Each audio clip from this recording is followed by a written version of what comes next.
Il y a 30 ans, dans le quartier de la Croix-Rousse à Lyon, Muriel Théron était retrouvée morte, violée et tuée par un homme qui n'a encore jamais été retrouvé. Désormais, ce dossier est entre les mains du pôle Cold Case à Nanterre et la famille espère enfin avoir des réponses. Dans ce reportage, je vous emmène à la rencontre de certains acteurs de cette affaire pour tout comprendre. Je vais donner la parole à Patrick Détré, un ancien de la police judiciaire qui enquête bénévolement pour la famille de Muriel et qui a permis de faire rouvrir le dossier.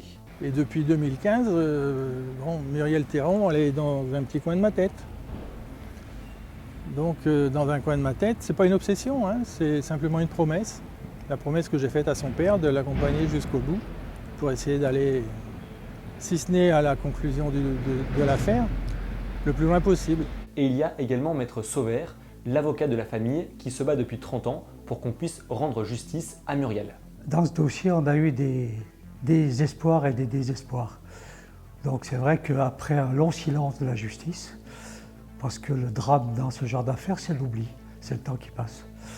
Donc on a eu une petite satisfaction de voir repartir le dossier d'une certaine manière. J'espère en tout cas que ce reportage vous plaira. Pensez à le commenter, à liker et à vous abonner à la chaîne si vous en voulez d'autres dans ce genre. En attendant, je vous souhaite un bon visionnage et sur ce, générique.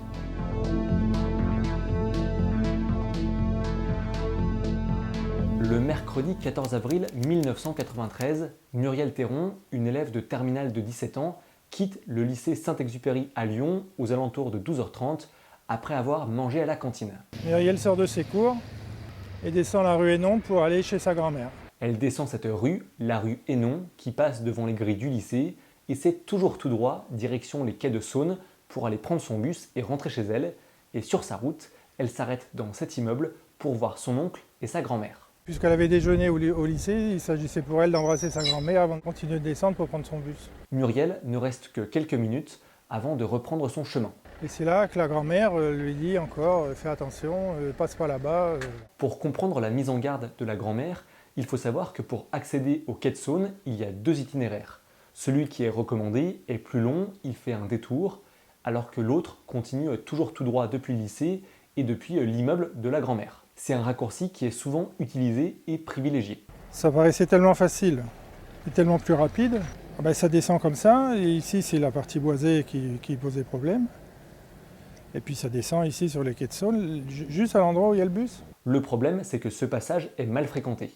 Il y a déjà eu des agressions, il a une mauvaise réputation, d'où l'avertissement de la grand-mère, car des gens traînaient dans cette rue. Quand ils voulaient ou se détendre ou fumer un joint, ils venaient là-dedans. C'est ou des drogués ou alors du pervers. Des gens, ils ont vu, il y a des filles qui passaient quelque part, ils avaient peut-être qu'ils se mettaient dans un coin pour fantasmer sur l'une d'entre elles, j'en sais rien.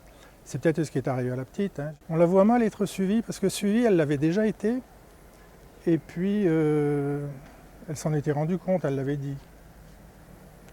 Mais là, si elle avait été suivie, à mon avis, elle aurait rebroussé chemin pour retourner chez sa grand-mère. Dans l'après-midi, en ne la voyant pas revenir, les parents de Muriel commencent à s'inquiéter. Ils appellent l'oncle et la grand-mère, car ce sont les dernières personnes à l'avoir vue. C'est l'oncle qui vient, c'est l'oncle qui fait le chemin, qui trouve son cartable et puis qui après fait déclencher les secours, la police, et on découvre le corps. Ouais. Elle est allongée sur le dos, le pantalon en bas de ses pieds. C'est pas un crime préparé. Non. Moi je pense que c'est quelqu'un qui était là et puis qui a été pris d'une pulsion, c'est ça, c'est bon, c'est le problème de certaines personnes qui sexuellement sont mal équilibrées et ont du mal à se contenir, à se retenir. On retrouve les morceaux de foulard. Il y a un cheveu collé sur une feuille par le sang de la petite. Au bord des quais de Saône, là où Muriel aurait dû arriver, il y a quelques immeubles et des habitations, mais aucun témoin ne va pouvoir faire avancer l'enquête. Il semble que personne n'ait rien vu. Enfin, il y a eu des maisons dans la partie boisée supérieure là-bas, où les gens ont entendu des cris, mais mal définis, mal situés. Enfin, ça n'a pas été. Ça a permis de situer à peu près l'heure de l'agression.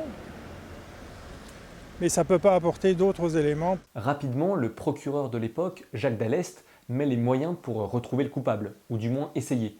On a un hélicoptère qui survole la zone pour faire du repérage, et on a 50 analyses ADN qui vont être réalisées au total dans ce dossier pour trouver le coupable, mais rien n'y fait. C'est un des motifs du non-lieu, de dire regardez, on a fait tout ce qu'on pouvait, et ce qu'on a pu n'a pas pu démontrer, n'a pas matché, puisque le terme est employé, pour des gens qui seraient effectivement fichés. En 2012, la justice décide d'un non-lieu.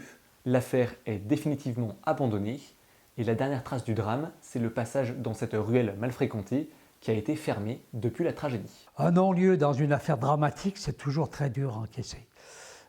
On a parfois la volonté d'aller jusqu'au bout et de combattre un non-lieu. Là, on a été obligé d'accepter parce qu'on avait effectivement, et le juge d'instruction qui avait rendu la décision avait fait une motivation qui était à l'époque effectivement verrouillée aux éléments d'investigation qui avaient été mis en place. Pour ça, c'était. Après, le non-lieu, c'est une gifle, c'est évident.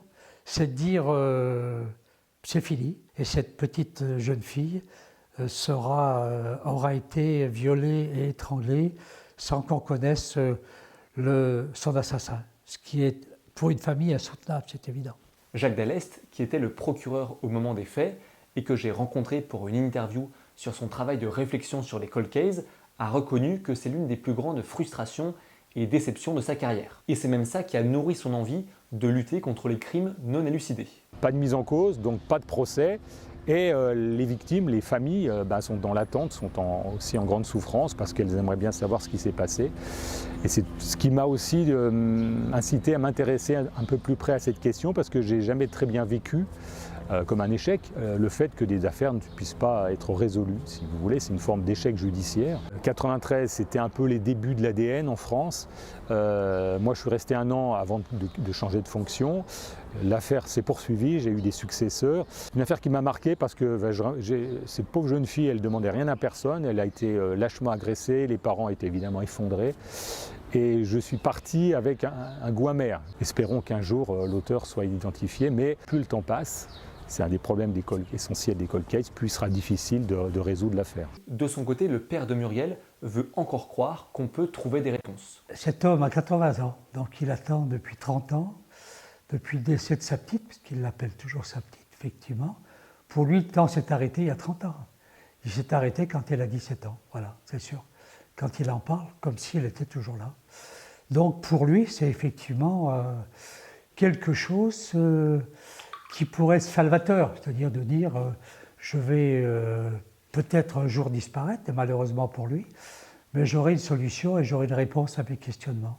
Ça, c'est quelque chose d'important. Christian Théron va alors faire appel à l'APEV, l'association des parents d'enfants victimes, et c'est Patrick Détré, un ancien de la police judiciaire, qui est désormais enquêteur bénévole pour l'association, qui va relire toute la procédure, tout le dossier, pour essayer de trouver matière à faire avancer l'affaire. En fait, c'est le combat d'un père. C'est un monsieur qui veut absolument aller au bout de l'affaire, qui veut savoir ce qui s'est passé, qui veut savoir pour lui, pour ses filles qui lui restent, les 2 sœurs de Muriel. Il ne voudrait pas que ses enfants, ses filles, pensent qu'il n'a pas tout fait. En réalité, il se démène, il fait tout.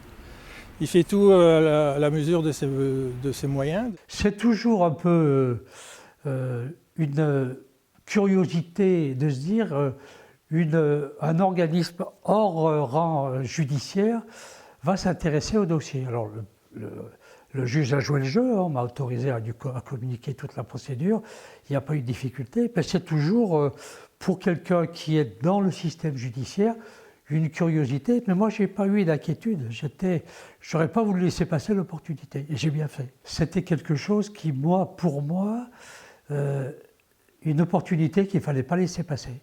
La preuve, c'est que sur les conclusions qui ont été données dans cette étude exhaustive, un gros travail, on a pu redonner un second souffle à la procédure qui a conduit le parquet à demander, après le non-lieu, à la réouverture de la procédure et la saisine d'un nouveau juge d'instruction. Ça ne s'est pas fait tout seul et ça ne s'est pas fait tout de suite.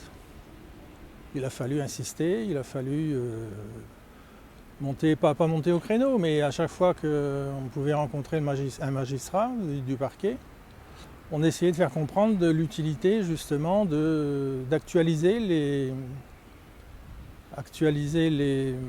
expertises ADN, puisque l'ADN avait fait des progrès phénoménaux, que maintenant, grâce à l'amplification, grâce à d'autres techniques de laboratoire, on peut arriver à obtenir des résultats avec une trace infime, avec un résidu. L'enquête est finalement relancée en 2015, 3 ans après le non-lieu. Un nouveau juge d'instruction est saisi et le délai de prescription repart pour 20 ans. Et même s'il n'y a pas de nouveaux éléments dans le dossier, c'est l'espoir qui est suscité par les nouvelles technologies scientifiques d'analyse ADN qui ont permis de rouvrir le dossier. Il faut dire qu'il y a parmi les scellés des indices, des traces génétiques, que ce soit sur le foulard de Muriel, on a aussi le cheveu retrouvé sur la scène de crime, ou bien même le sperme du meurtrier qui présentait une particularité. Sans spermatozoïdes, ou peu de spermatozoïdes. Alors on s'est dit, soit c'est quelqu'un qui prend un médicament qui raréfie les spermatozoïdes, soit c'est quelqu'un qui a une maladie qui fait que son sperme est dépourvu de spermatozoïdes. Ça avait été la particularité qui avait été mise en évidence. La famille, l'enquêteur et l'avocat espéraient une chose, que la justice accepte de dresser un portrait robot génétique à partir de l'ADN récolté sur les lieux du crime. C'est une manière de resserrer les investigations et cette technique avait aussi été recommandée par Jacques Dallest pour lutter contre les cold cases et faire avancer de vieilles affaires. On sait si c'est un homme, si c'est une femme, on sait s'il a la peau claire, on sait s'il a les cheveux blonds, les cheveux roux, les cheveux bruns, les yeux bleus, Vous voyez, on arrive à déterminer tout ça. Et c'est beaucoup plus facile d'avoir un profil d'individu à rechercher plutôt que de s'éparpiller, à faire des contrôles, à ne plus savoir qu'en faire. Ça peut sembler invraisemblable, mais ce portrait robot génétique a été refusé par le juge d'instruction, puis par la cour d'appel qui avait été saisie pour tenter de contrer cette décision. Moi, j'ai jamais pu expliquer à Christian Théron pourquoi le portrait robot génétique avait été refusé dans son affaire, alors qu'il avait été utilisé dans une affaire de viol multiple quelques années auparavant, et dont dont le violeur récidiviste a été condamné. Alors pourquoi ça a été utilisé à Lyon et pas dans l'affaire Théron?